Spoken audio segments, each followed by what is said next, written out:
Hello, all my beautiful, wonderful, musical, magical souls out there, and welcome back to the Sex, Drugs, and Jesus podcast. I'm your host, De'Vannon Seráphino. Or do I feel like being a hostess today? No, I'm feeling a little bit more masculine, then maybe I'll be more feminine tomorrow. How beautiful would it be with a code switch like that? Thank God for that power. I have Rick DellaRatta with me today, a masterful musician. He is the founder of Jazz for Peace, jazzforpeace.org, which is what we're going to be talking about today. He's over here in Hell's Kitchen while I'm holding it down on the Upper West Side. We're giving y'all some double New York energy today. Can you feel that New York power? Rick, how are you? Very good. So happy to be with you today, Deshanna. Absolutely. So before we even get too much into this, y'all, Rick has a little song, little serenade he wants to play on his keyboard for you. Go ahead, man, and take it well away. Okay, well, I have something especially for DeShannon because I used to be and still am now and then, a piano bar entertainer. And I used to play a lot down in the West Village. What happened was I was playing all over the place and I took my car because I was reverse commuting too much and I wanted to play right here in Manhattan. And I had a tour coming up with a band called the Platters from the 1950s, and I couldn't have my car in New York. So I brought it to New Jersey. It was a 1969 Chevy Biscayne. I took the license plate off with a screwdriver and walked away from the car. So I didn't have to deal with it while I was on tour. When I came back, I just started playing in any place that had a piano. One of the places was called the Duplex downtown. I don't know. Shannon hasn't been in New York long enough to know about it, but legendary piano bars in the West Village. And this is a song that they used to love. It's called A New Kind of Love.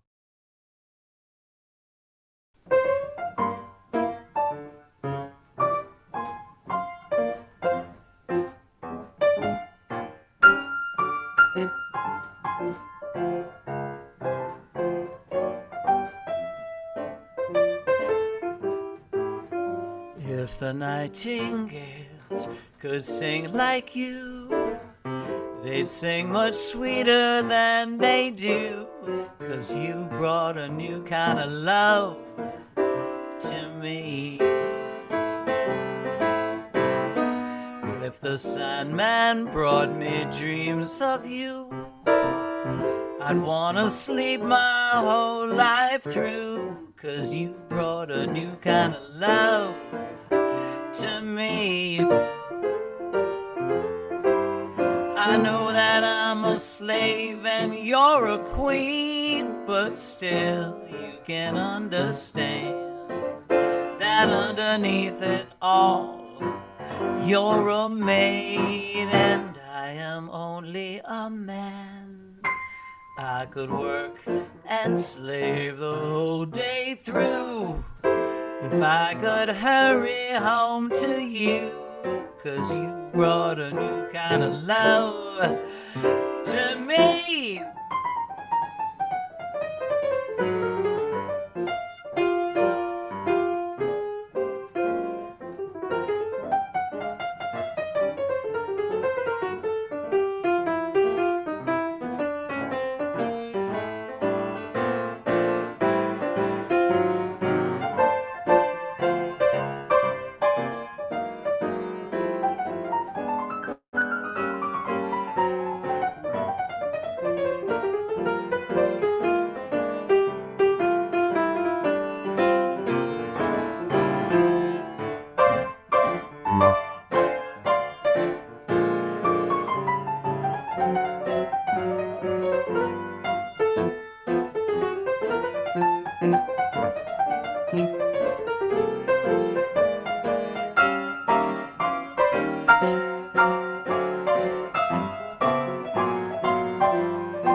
I know that I'm a slave and you're a queen, but still you can understand that underneath it all you're a maid and I am only a man. I could work and slave the whole day through if I could hurry home to you.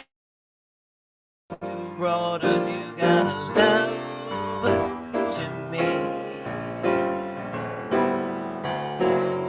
she brought a new kind of love to me.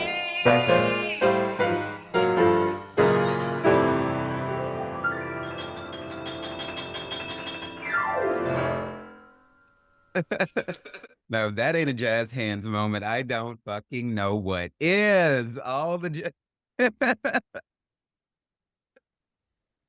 very, very good, very beautiful voice, very on the melody, very in tune, and very good playing. I did a little stint with keyboard, violin, piano. I'm more of a songwriter. I'd much rather write music, but I am gonna get me a drum set because the Holy Ghost has told me to get a drum set. I actually bought the drums when I got the drum sticks when I got to New York last year, and I'll get the drum set this year and start to go forth because I'm doing this new exploration as the spirit is leading me into an exploration of bass, because the way it works, like, in house music and everything, and the way, like, the Holy Ghost moves and deals with people, like, I've seen her do, like, at the clubs, like, out in Brooklyn and at festivals and things like that. There's something to that bass that's very, like, deep and moving, like, in especially, like, Afro house music, and it just, like I feel like God is, like, beckoning us back to Him through, like, bass lines and different things like that, because it's all very primal. And so I'm gonna get me a drum set up in here next year and see what the Holy Ghost is gonna deal with me on with this music. But I love music. I love everything about it. And I even played like a baby curve soprano saxophone at one point in my life. But so I love it reading music but it's really writing it because songs come to me in my sleep from the spirit, and then I get up and I record them. I have like hundreds of songs that I've just kept over the years until the time comes for something to be done with them.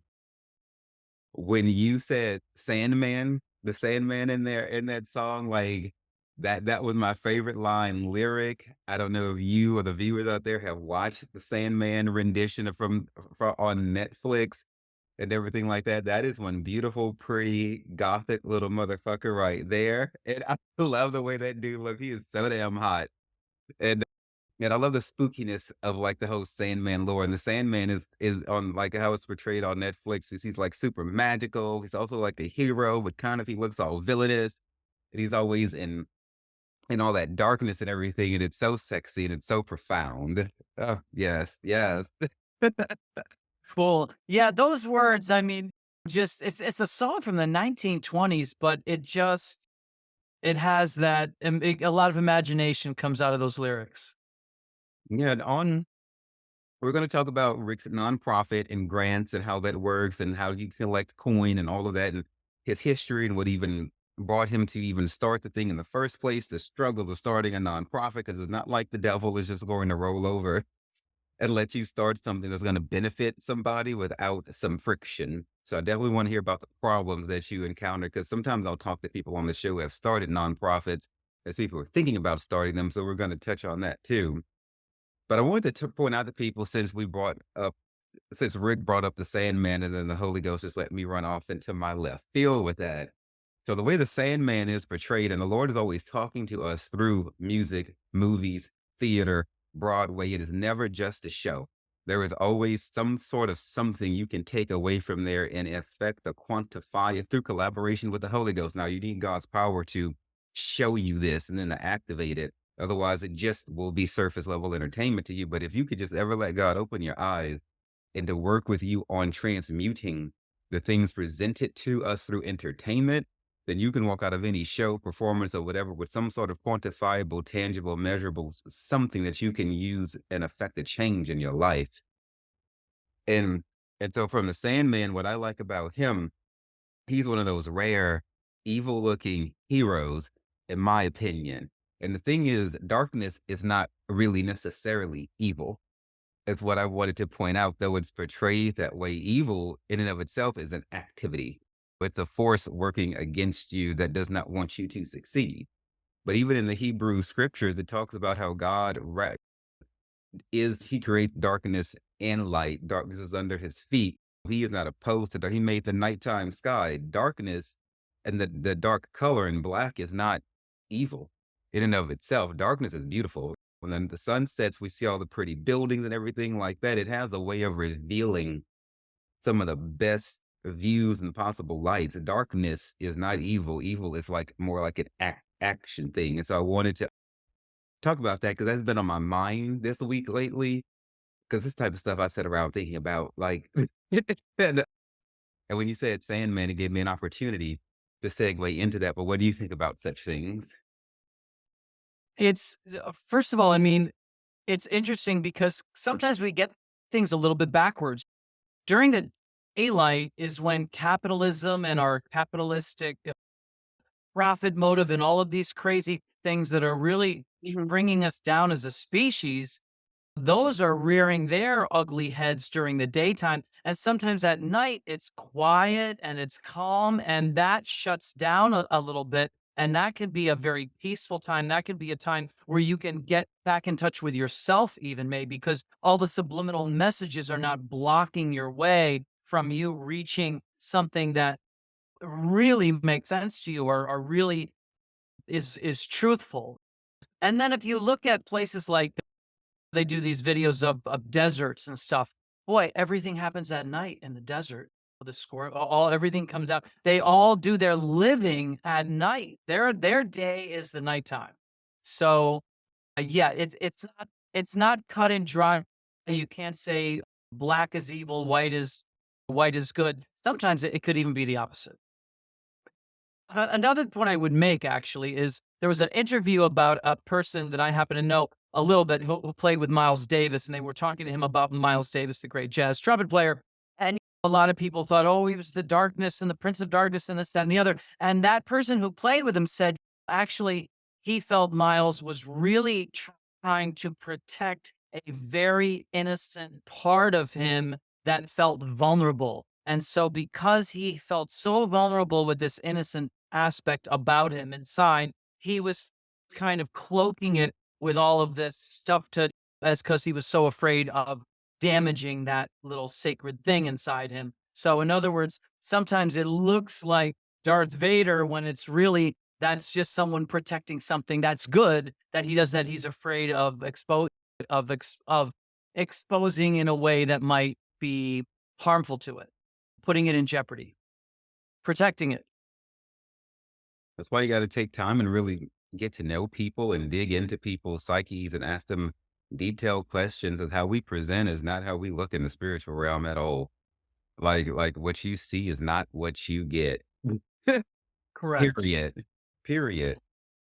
I think G.I. Joe did that too. In one of those movies, they had like the ninja that was a part of the G.I. Joe thing, like the white one was evil, and then the dark the one who dressed in black was good. And I thought that was absolutely fascinating that they would flip that around like that. And so I really, really appreciated that about G.I. Joe, the way they did that.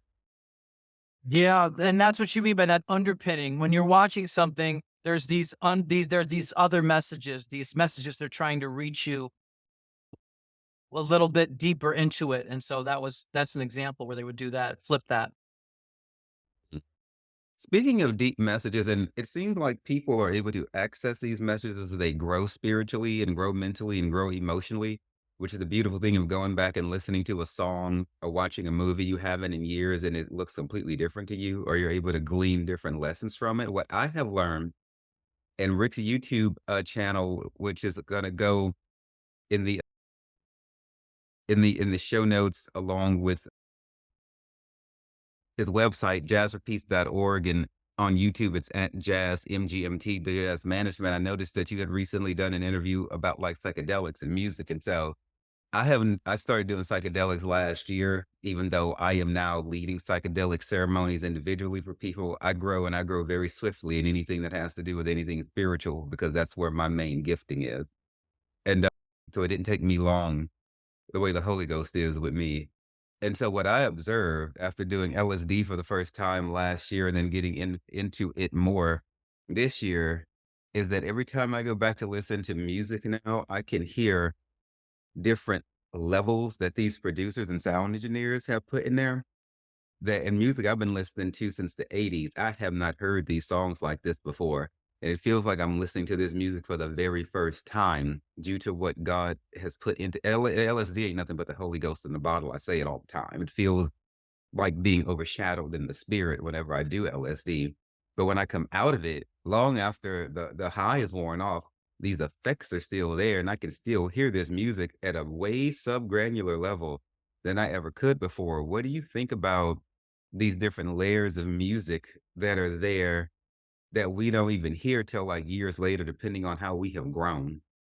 Well, the same way that you were saying how a movie would grow on you when you watched it again or something, it's really absolutely the same thing with music. I can listen to music years later and it will sound completely new to me because I didn't hear these underpinnings and these little things, these little nuances and these little things that were in it. We're not hearing it. I mean, we're hearing it differently at different stages of our life as we go along and as our appreciation for that genre or that specific style or even that specific record or recording grows. So absolutely, it's a lifetime journey with the sometimes with the same song can be a lifetime journey. Even the lyrics, even the melody, there's all kinds of things that you can look at with a different perspective. The music is one of those things that is so spiritually like there's no like psychedelic ceremonies, for instance, without it. Like it affects people on a soul level. Like I'm afraid to even get into like the description of that. So let me, but it's a beautiful thing, but it is intensely powerful. Like when you really understand what you're dealing with. I wanted to read a little bit from the book. He has a book out called, I think it's out, called Paving the Path for Peace Through Music: The Amazing Story of Rick DellaRatta in Jazz for Peace by Deborah R. Sara Seratelli. Spirituality, yeah. Seratelli, so beautiful. And so basically it says that the ethos of Jazz for Peace is simple yet profound: to use the transcendent power of music to foster peace and positive change.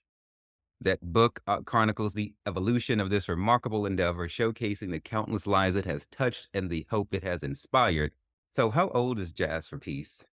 Jazz for Peace began on the actual morning of 9/11 as I was witnessing the events from a rooftop less than a quarter of a mile away from the World Trade Center. And words came out during, as I was up on that roof watching what was going on, words would come out. And I realized that those words are going to spin around on me unless I write that sentence down on a piece of paper. So I would just write that little sentence down and kind of purge the words onto the paper. And now other thoughts could come into my head. Then next thing I know, there's these other words coming in and scribbling around. And I was like, oh, just write those 5 words down or whatever and get them out of me. At the end of the day, I had a bunch of words on a piece of paper, and that's all I had to show for 9/11. I called the poem Jazz for Peace, and trying to live up to those words has led to all of the achievements of Jazz for Peace and hopefully any other achievements I might be able to pull off in this journey in this lifetime. So, let me be clear. You were already going to make Jazz for Peace before the planes hit, or was this catastrophe the impetus in the first place? No, before the planes hit, I had learned a lot through my journeys. So I had been a traveling musician. I had been all over the world to many places. And I noticed that here we are in a world of turmoil, of strife, of trauma. And yet, all of these people with all of these visions are brought together through music. And music can't break any barrier. There's no barrier that you can't break. It could be a language barrier, it could be a race barrier, it could be creed, it could be religion. Music, you can reach people on both sides of the aisle through music. They'll both all of a sudden they're on a level playing field or they're on common ground based on their ability how they are interpreting the music that you're playing. So I had learned all that. So what happened when 9/11 hit is basically preparation met opportunity. On those, I love the fact that you're able to be sensitive enough to your gifts and to understand yourself at that level to know how they work. and to not have had been distracted by all the mess that was happening and to still be able to let heaven work with you to even produce something. Because you know, a lot of people lost their shit, went flipped out and everything. And there you are understanding how pressure can be used to extract useful gifts out of us. And a lot of our gifts activate when things are not necessarily the best. When life, a lot of beautiful music, beautiful songs, podcasts, my life's work and everything has come out of catastrophe. And so I love that alchemical, me being a chief magician as I am, I love being able to see that alchemical nature you have about you, to sit there and let that swirl around you. As you said, that ain't nothing but magic, baby. Well, I knew that opportunity comes from the greatest opportunities have always come from the greatest adversities. Again, I had learned that just by watching other things and how they were formed and looking at history. And so here I was in the greatest adversity of where such opportunity could spring. I just didn't know how it was all going to, how it was, I just didn't know how it was going to happen. But I knew I was definitely deep in the adversity. That's for sure. I like how you were talking about how the music transcends like the racial and different barriers like that. I think about this, like say when I've been down in Louisiana, where I'm from, at one of Louisiana State University's LSU's tailgates. Back in the day when I used to drink, though I only do psychedelics now. I suppose I might go out there one time and just do a bunch of Molly all fucking day. That sounds cute, actually. And but you know, they'll be like, say, like a group of people at their tailgate, and nothing but fucking white people, like 100 fucking people, not one black person, a person of color, nothing like that. But all they're fucking listening to is hip hop. And I'm all like, and I'm all like, I'm all like, okay, not judging. But what I love is the fact that this generation, even though them white people are not yet ready to have that one black friend, not yet, something in them at a soul level that they're not aware of is opening unto the possibility of what could be by even being open to ethnic music and African American music and hip hop music and things like that, because those white people's parents were who they learned this racism from, and grandparents would not have probably even entertained black music at all. And so even though, you know, some people might look at that and go, well, fuck them. They don't have any black people. How dare they listen to our music? But it's not about that. It's about the fact that we can see a turn coming in their generational line. Now, maybe their kids might actually bring home their first black friend in the whole white family line the next few years, but that's a seed being planted, and I don't choose to look at it as offensive or like they stolen something from black people or nothing like that. Let's do like how Rick did on the morning of 9/11 and transmute this into something positive. There's a silver goddamn lining some fucking where. And so I love that about the racial barriers being broken, even though it might not look like it, but at a soul level they are. Yes. I mean, Jazz for Peace, I had been to the normal places where music would go, where an American musician would go. So it might be Tokyo, it might be Paris, it might be Milan.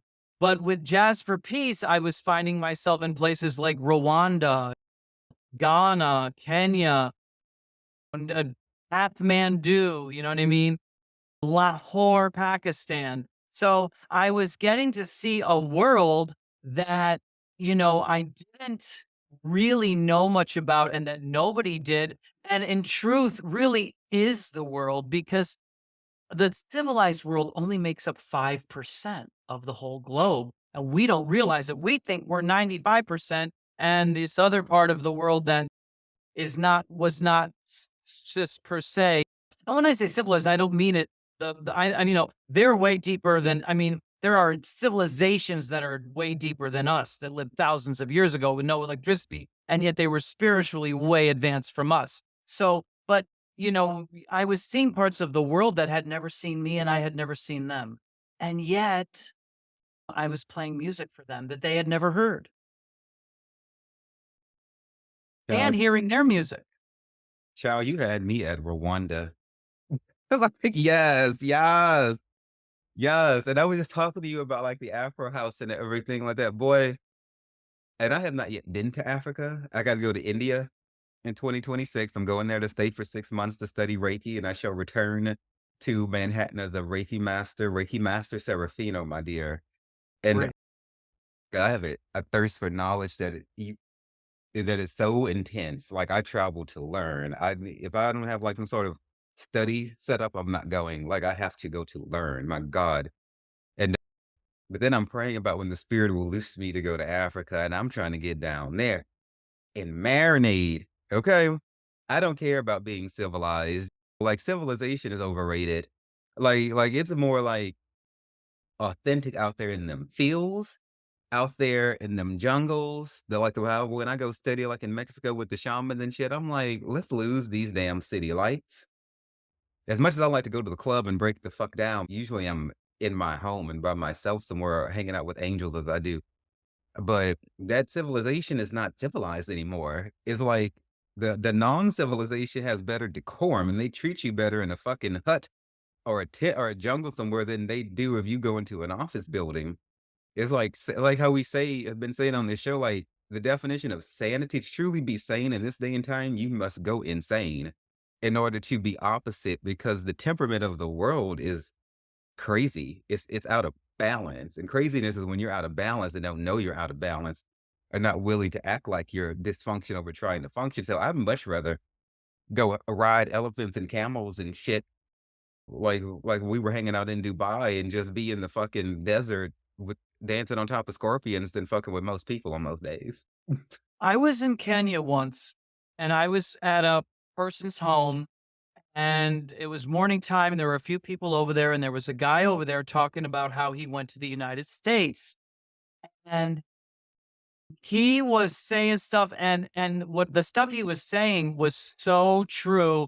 And then he even talked about, because one thing that you kind of miss if you're from the West and you go to a place like Africa or whatever is the fact that there's no hot water. And so when you take a shower, it's cold. You know what I mean? But he made an incredible point. He said, I miss the cold shower. And he brought up the health aspects. I mean, actually advantageous to take a cold for your health. It's actually better for that you take a cold shower. And he was kind of bringing that into play. Like, he prefers a cold shower, and he prefers the things that we need as comforts. You know what I mean? He doesn't. The way that you go to the bathroom is different in Africa. You squat down. It's a hole. It's not. But and we're used to the toilet paper and the hot shower and these kinds of things, and we really don't are uncomfortable to go without it. Um, in India, by the way, they also don't have toilet paper. But he made the point that he thought it was he thought it was a minus. He he welcomes he prefers these ways that we are kind of addicted to. He prefers the opposite. So that was an interesting point. Rwanda, by the way, since you're into Rwanda, that was our first trip to Africa. It was in 2009, and we went there as part of an effort by the Rwandan government to open the country back up again after the genocide.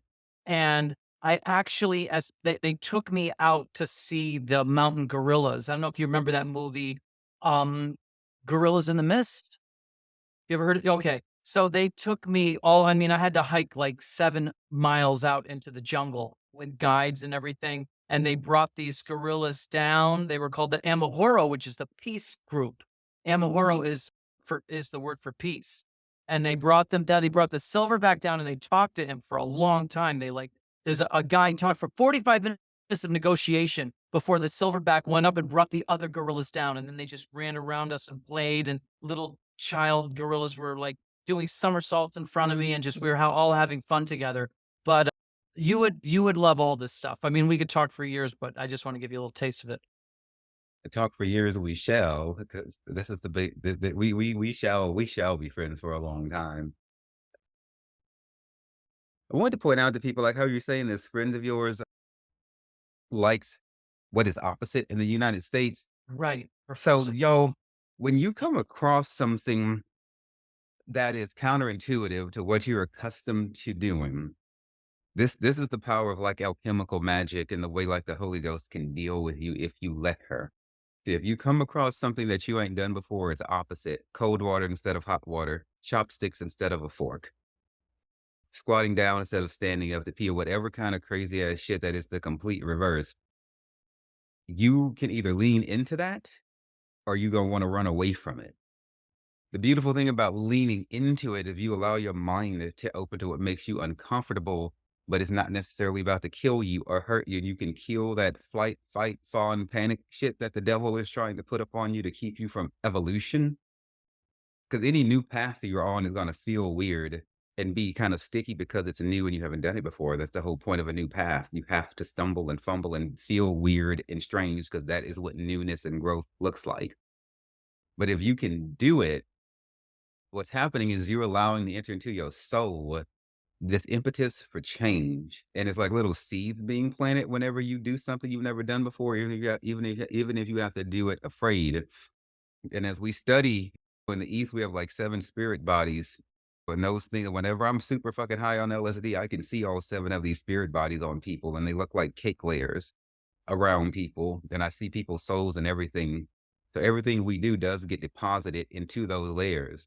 So if you can lean into something strange, something new, this is the alchemical transmutation power. So you might pick up chopsticks instead of a fork. That's a small thing, but that power is in you. And so now when you go back to show up to other areas of your life that have nothing to do with chopsticks or a fork, you're going to find that you're able to adjust better.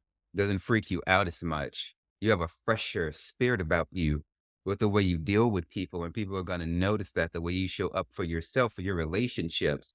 So something as tiny as a chopstick or just learning to enjoy a cold shower, anything you haven't done before that is counterintuitive to what you are accustomed to is that alchemical type of magic which God commands. And if you can open up to that, then you can take a small thing and induce great change into a big area of your life.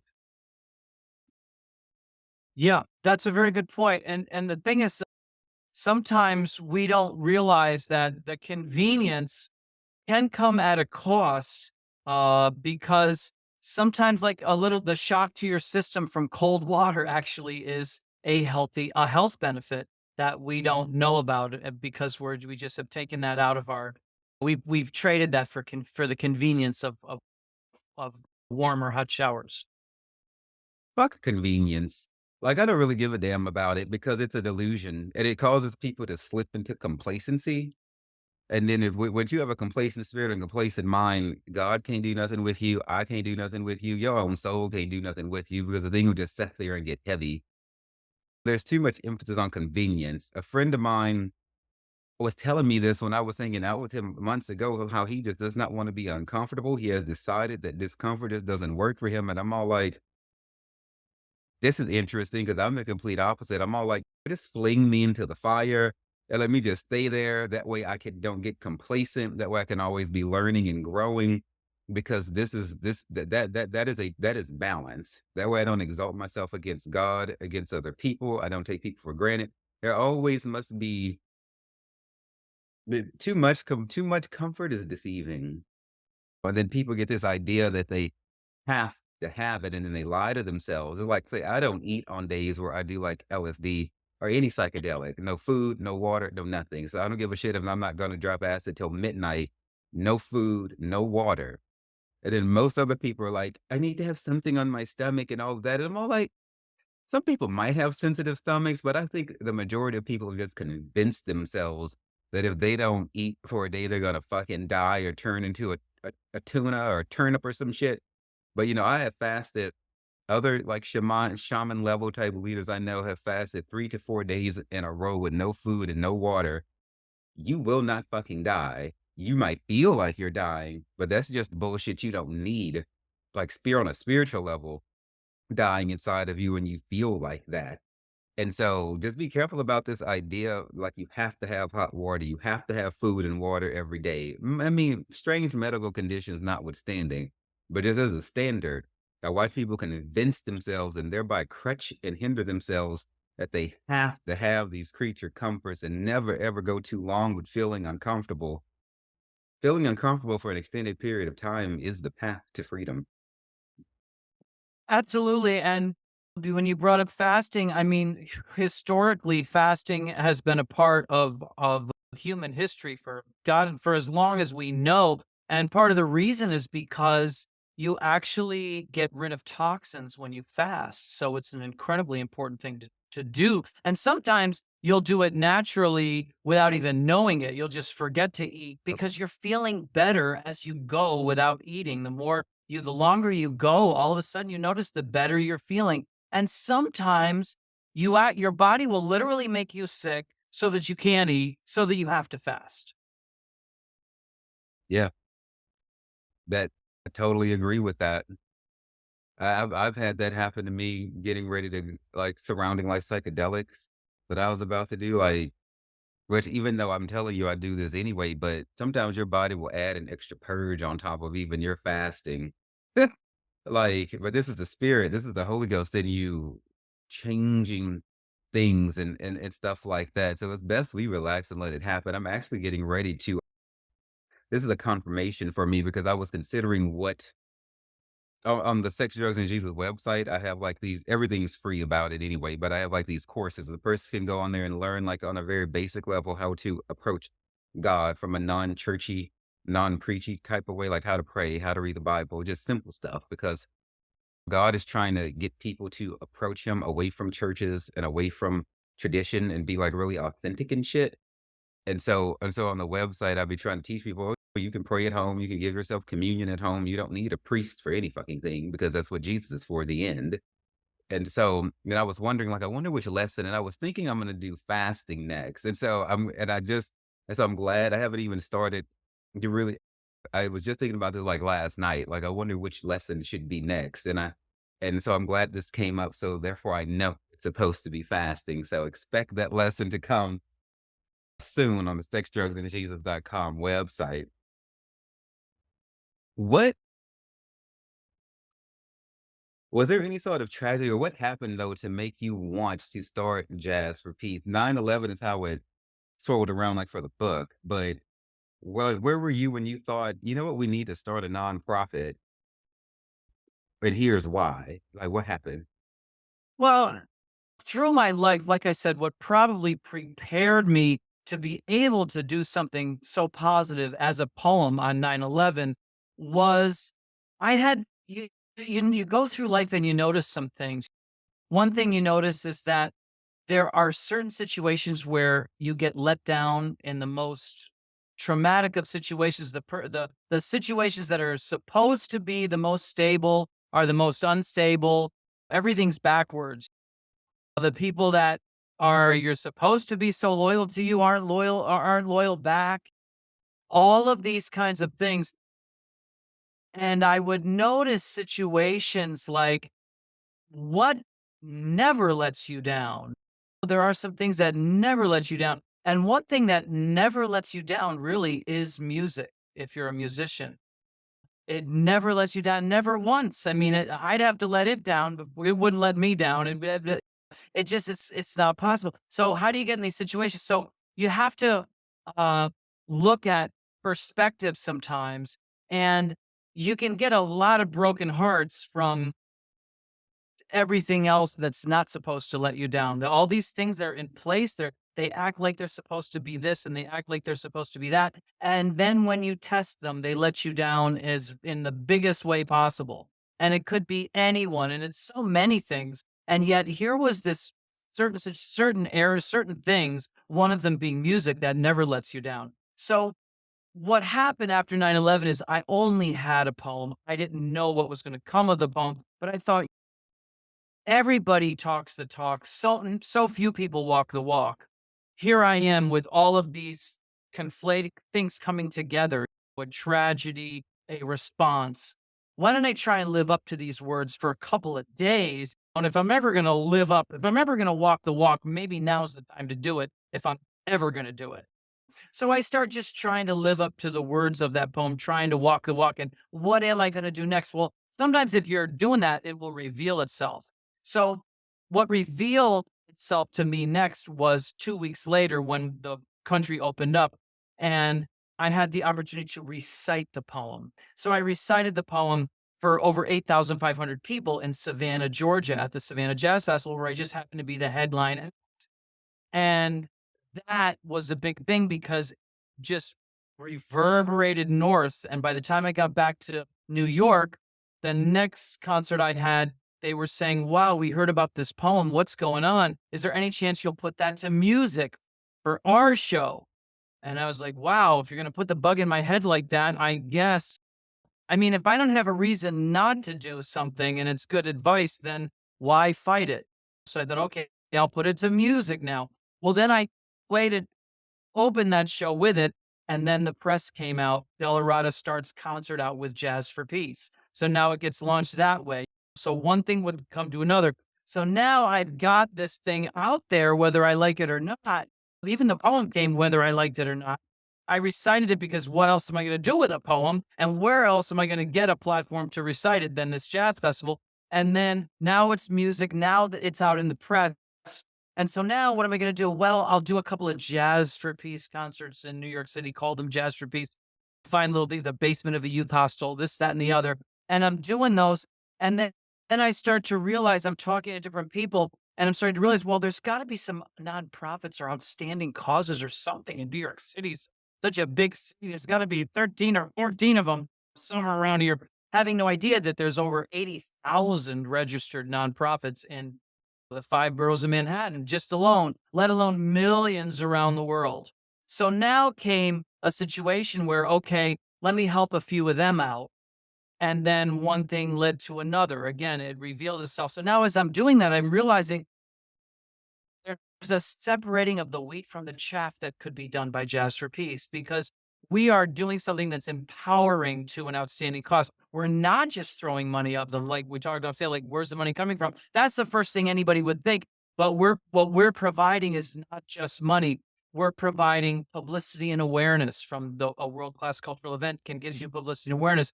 It can expand your donor base. It can thank and reward the people you have and bring them together. It can bring new and prestigious supporters. It can help you get sponsors. So all of those things are called an empowerment tree. And that's what we called our fundraising model. And then we just have to make it sustainable. And the other important word is autonomous.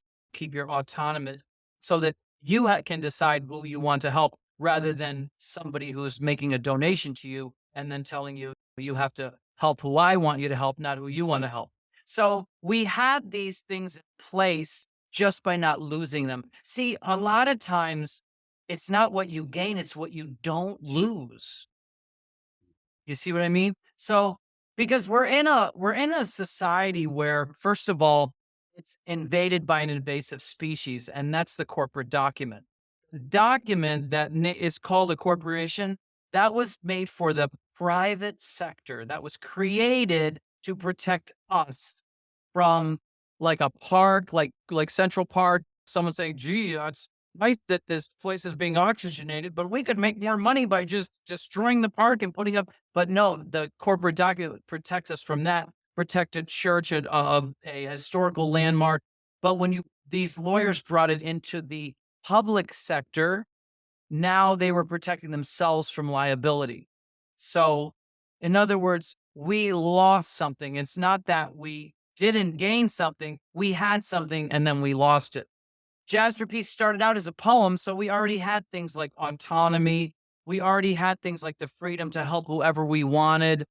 And so not losing it was the most important thing. And as we kept going, one day I showed up to an event. I was helping an outstanding cause that worked with Holocaust victims in Queens and wanted to expand their services for the elderly. And we were helping them with our event concert for them. And it was actually I think it might have been the second concert that we did for them because they really loved what we did and they wanted to do it again. And when I showed up to that, there was this letter there, and it was a letter from the mayor at that time, Michael Bloomberg. And I was like, wow, I wonder what's going to happen when I show up as to this place or that place. What happens when I show up to Chicago, where ended up getting a letter from Barack Obama, or what happens when I show up to this place, Kenya, where I got a letter from the prime minister. So you see what I mean? So that's how this thing kind of evolved.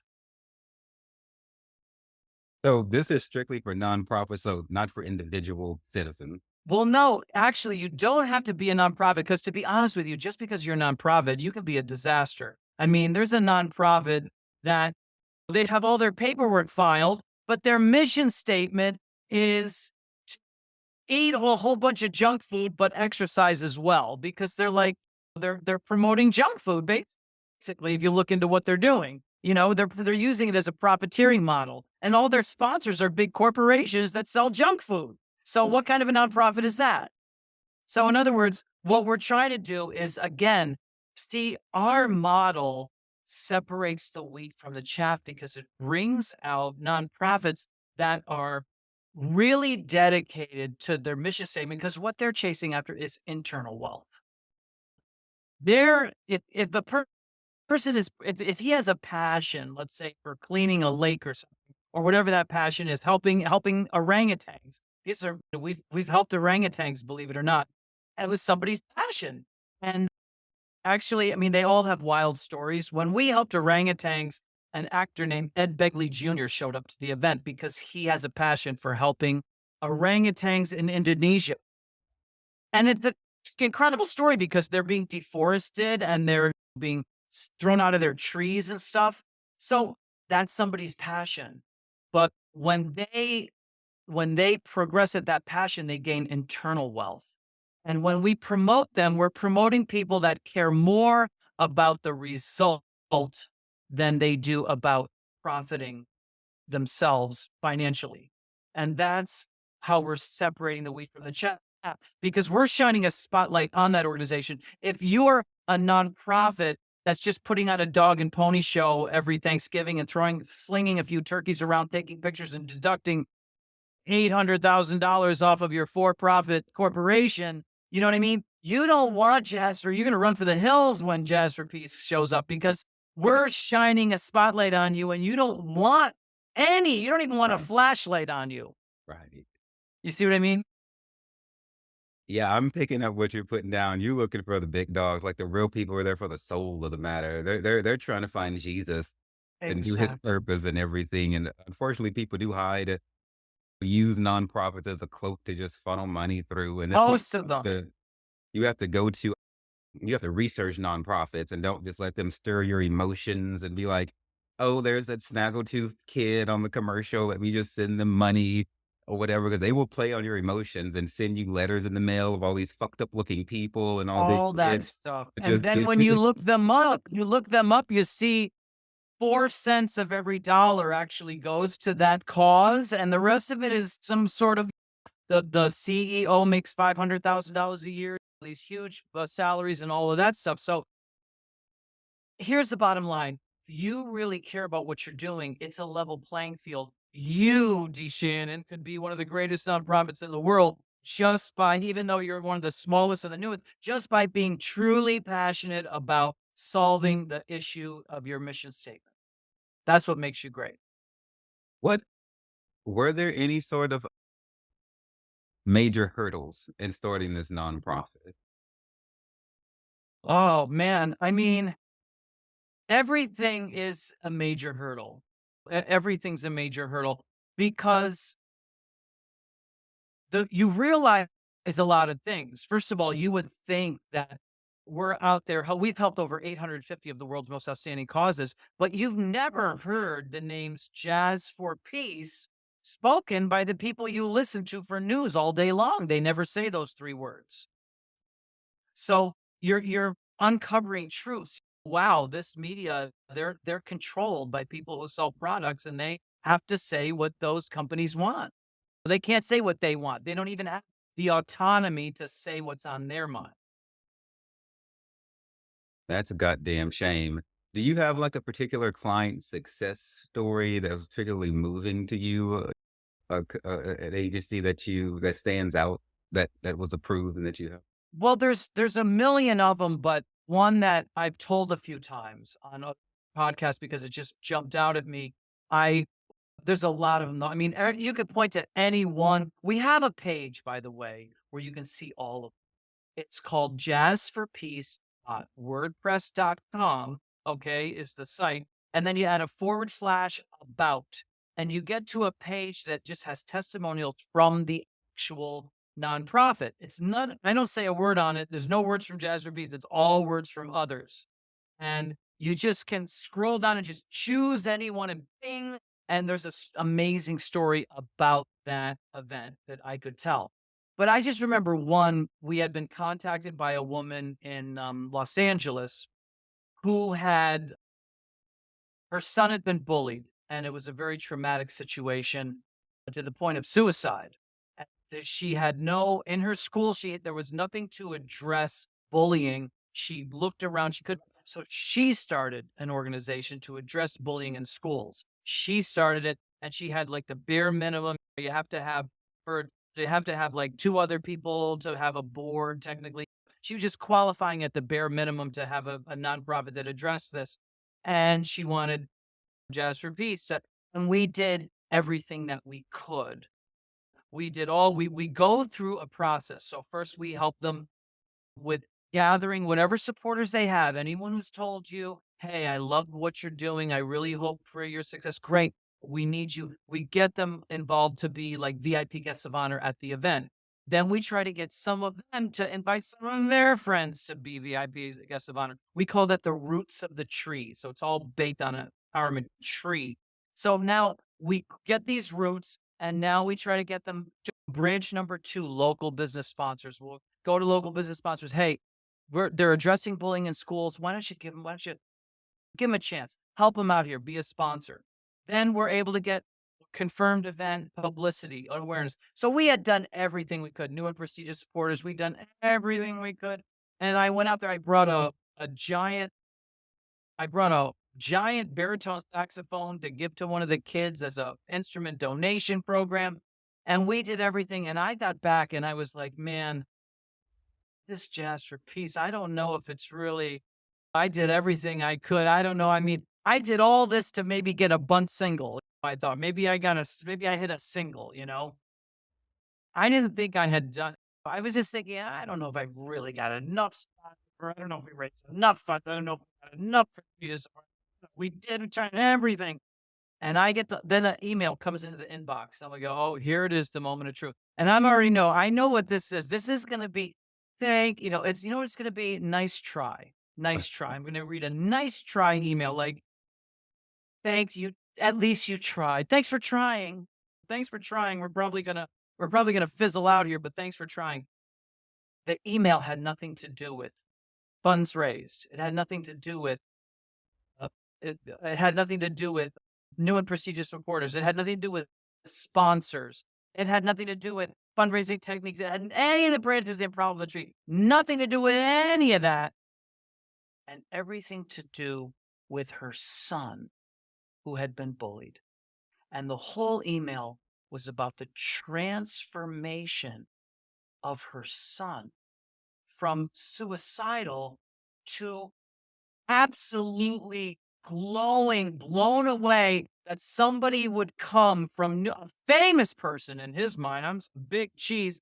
A famous jazz musician from Manhattan would fly all the way all across the country and bring and I brought these great musicians together because LA has great musicians. So I had killer monster players with me that grabbed from LA.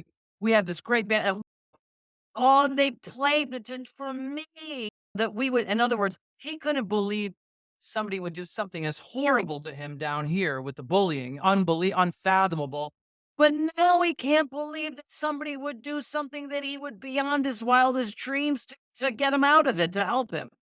And he had been so positively affected that she's kind of thinking he's probably better off that he got bullied now that he knows that all of this could happen on the good side. You know what I mean? In other words, it's all about, and now I'm thinking, what kind of an idiot am I looking at all of these other particulars? It's all about that kid. If I was going to hit a grand slam home run at that event, it was going to be to help the kid, not the organization, because the organization is there to help the kid, right? Right. If the organization doesn't help the kid, he's not being helped. And what good are all of those? What good is the greatest sponsors in the world if the kid doesn't heal? This is confirmation that the kid is healed from the power of this music, the power of this event, the all of our efforts. Do you know what I'm saying? So in other words, guess who learned a lot that day? Me. I was the one who learned the lesson. So that's when it boils down to it's about people you're helping, not anything else. That's Ultimately, that's the point of it all. That's that quantifiable, measurable, tangible change, the effect that cuts through all of anything else. Like, what is the point of it all? Why are we here? Why do we even show up? The avenues and the roads that we take to get to the end result can change. They can be mutable. God can use anything, but what is the bottom damn line? Somebody has got to fucking get better. if we raised $5 million that day and I still had a broken kid, I'd have been Right. 1,000 times worse off than I was from that letter. You know what I Right. mean? Because then I realized, wow, did, you did. Well, if I raised all the money, if we had gotten a home run in every other department, I wouldn't have done anything because the kid's you still got a broken kid you've got to fix. And sometimes money doesn't fix them. Money don't fix no damn body. Like you have to like money is like a burden. Like you have to know how to wield it. Money is energy. It is a spirit, and if you don't use it right, you can cause more wreckage than healing. You got to be skillful with money and understand what you're doing. And It's often, you know what it often is? It's rope, yeah, a whole bunch of rope. And sure enough, people hang themselves when they get it. yeah, you have to real be careful with it. And if you have money, you don't just go like laying it on every damn body who might want it. So that's why I'm glad your organization does what it does. So the money your organization gets into the hands of these companies, are y'all paying it to them or y'all working with them to get it from other donors? Right. So this is what's important. And I wanted to say that word autonomy because this is where it gets tricky. There's a lot of people that want to be Jazz for Peace or that would like to have an organization like Jazz. And I would like to have I would like them because I think there should be 1,000 Jazz for Pieces. We could really make a difference. But they slip on the very first banana peel. And that is they try to get a big donor which costs them their autonomy because as soon as if they find such a big donor, that donor is not going to say, "Oh, what'd you do with my money? You gave it all to some kid out in where? LA? I haven't been to LA in 20 years. So you're helping you gave away one kid out there. What are you doing here?" And then next thing you know, they'll be like, well, these are who you're going to help. My cousin Jimmy has a nonprofit over here. Then my aunt Mabel. You're going to help who we want you to. That kind of thing. That's you lost your autonomy. So what we have is a model that allows us to offer enough value to a donor that they will not get in our way as far as because we offer them value. So what we do is we have when I told you VIP, the first thing we do is create a VIP room for your organization. And we do that by let's say you will make a comment to Jazz for Peace if you had a nonprofit. And it could be any comment, but it could be like, hey, I saw what you were doing and I think it'd be fantastic for my organization, which does this. And we could really have an amazing event in New Orleans or whatever. New Orleans, we've been there a couple of times. And I think it would just be fantastic, whatever that comment is. And we take that, we put it into some kind of a document back and forth with the person so that, you know what? Perfect. Can't wait to show this to my board members, my supporters, my volunteers, and see what they have to say. Now we get name, comment, name, comment, name, comment, and they're honest, just their honest comment. We don't care what it is as long as it's honest. They can say something bad if they want. I don't care. I just want name and comment. That is a VIP list. And now when we expand it by getting some of them to bring in their bridge group or their bowling group, we now have a confirmed event. And so some of those funds will be funds already raised for them. Some of those funds will help us offset our expenses. Oh, we can show our donors. No, all of your money didn't go to Shannon's nonprofit in Louisiana. That's not all of it. Some of it went there, but some of it went over here. Some of it went down here with the Red Cross. You love the Red Cross. Some of it went to that event. And now we show them value. So they now feel they're educated. well, who's this De'Vannon? What's it, De'Vannon? What does he do? You know what I mean? Now they want to know because we gave them value for their donation. They want to embrace all this value. They want to hear about all the outstanding causes that they never heard of rather than being mad at us because, well, their money went to one outstanding cause somewhere. So that's just not slipping on that first banana peel would help a lot of nonprofits do what Jazzerpiece does. That reminds me of, well, one of my favorite lines from House of Cards that Kevin Spacey had said in there when he was dealing with Zoe Barnes before he tossed her ass in front of the Yes. screen. He was like, "There's a certain amount of control and generosity," and I never forgot that, and I had never thought of that until I heard Kevin Spacey say that. But, like I told y'all at the beginning of the episode, I'd be looking at these shows trying to see what the Holy Ghost is saying, and I'd be writing it down because movies and music is written from real life, and so you can pull from it things to use in your real life.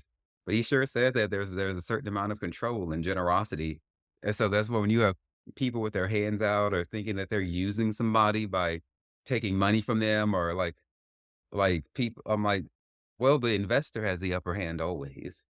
It's so so there's no version of it where if you needed something from them that you have more power than them. No, you don't.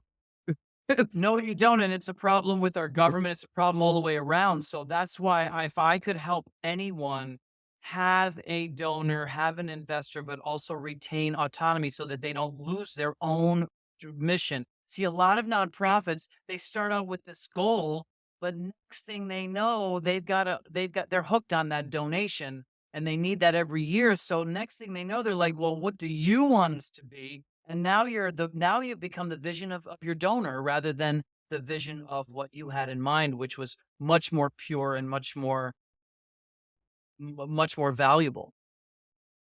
There was a actor, by the way, from that Kevin Smith that worked out at my health club. He passed away, but he was one of the main actors in that show. I love every fucking thing about House of Cards. I'm not here to It's a judge great Kevin Spacey from whatever may or may not have been, but the man's gift is there, and that is the power of the Holy Ghost through him. I focus on people's gifts and what we have in common and what we can gain from how God is using them, and I leave the judgment to God and skip on down the yellow brick fucking road. So, I'm going to, ask you, just if there's any last things that you wanna say, then I'm gonna ask you 3 dad jokes. I'm sorry I forgot to tell you I was gonna do that at the beginning of the episode, because 'cause I'd just like to ask 3 dad jokes at the end of all of them, and then that's how we'll close it out. So if there's any last words you have for the people, any advice for any new and upcoming nonprofits or anything at all you might wanna say, then I'll ask you these jokes. Okay.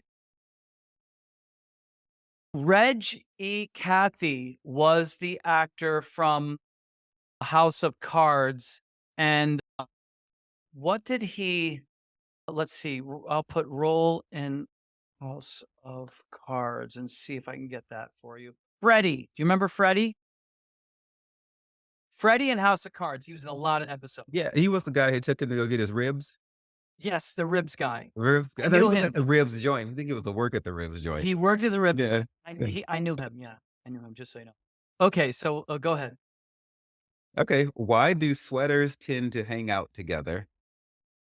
Why it sounds like to get to the other side. No, that was um, why do sweaters tend to hang out together? Sweater weather, Um, baby. I would say because they are sweaters tend to hang out together because they are birds of a feather.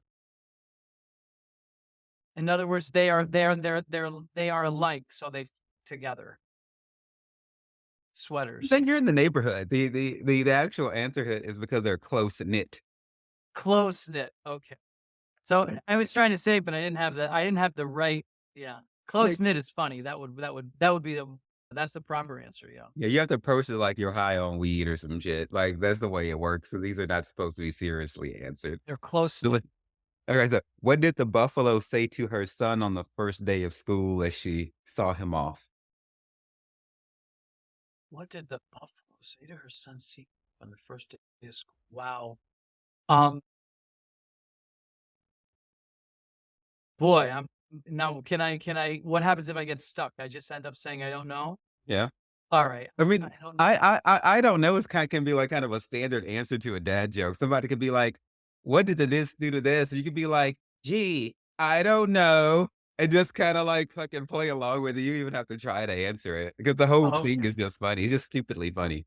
Oh, all right. But the answer she said, "Bye, son." Bison. Got it. Just so you know, in this in the safari of Africa, if you ever go to a safari in Africa, you're gonna see elephants, you're gonna see lions, you're gonna see giraffes, you're gonna see all kinds of stuff. That animal they are terrified of is the buffalo. And I'll tell you why. Because I had I was in one of the things, it was the Jeep, those Jeeps that you're in, the safari Jeep. And this buffalo snorted and I just gone. And I said, "What? Why are you so afraid of?" Because there were lions right over here. I mean, why are you so? He said, "The buffalo will, they will like fake you out." So in other words, if you hold your ground with the buffalo, they'll go up, they'll just trot over to a tree. And when they go around the tree, they'll come you, and there's nothing you can do. If you have guns, you can fire the guns. They run right through the bullets. They will want to if they decide they want to get you, they don't care what you do to them. Damn. Yeah, these are those types of buffalo. They could be just the African buffalo, but do not mess with the African buffalo. That's all I can say. Now that's a bad They motherfucker. don't care what happens to them. They can shoot. We could shoot 9 times the buffalo. That buffalo will smash our car to smithereens, no matter how many times we shoot him. Wow. I like his style. If you're gonna be about it, be about it. Fuck it. Shit. Period. That buffalo like period. Period. Okay.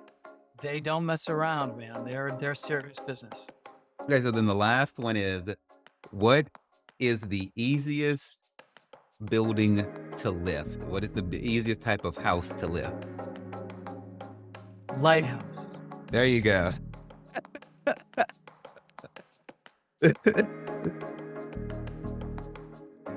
All right, y'all. This has been Rick DellaRatta at jazzforpeace.org, on YouTube at jazzmgmt. His email is info@jazzforpeace.org. This will go in the show notes. Thank you so much, Rick, for coming on the show today. Blessings and peace be upon you. Thank you so much. It was a great pleasure.